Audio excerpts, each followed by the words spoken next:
Lagi batuk, tenggorokan gatal. Sebelum minum obat dulu, kalian bisa membantu mengatasi batuk dengan bahan dapur di rumah kita. Yang pertama yaitu jahe. Jahe ini membantu menghangatkan tubuh, meredakan batuk kering maupun berdahak, dan bikin tenggorokan lebih lega. Caranya, geprek jahe seduh pakai air panas, tambahkan madu sedikit.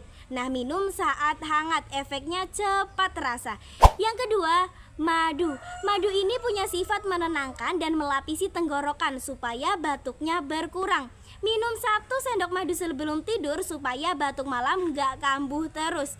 Yang ketiga yaitu kunyit. Sifat antiinflamasi, bantu meredakan peradangan tenggorokan. Caranya bisa diseduh dengan air hangat atau direbus bareng jahe biar rasanya lebih lembut dan bikin tenggorokan lebih nyaman.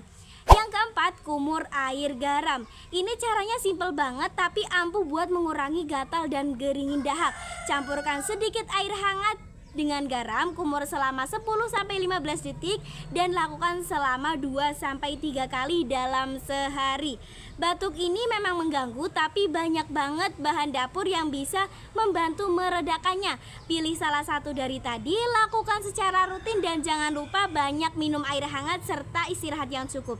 Semoga informasinya bermanfaat. Sampai jumpa di video selanjutnya.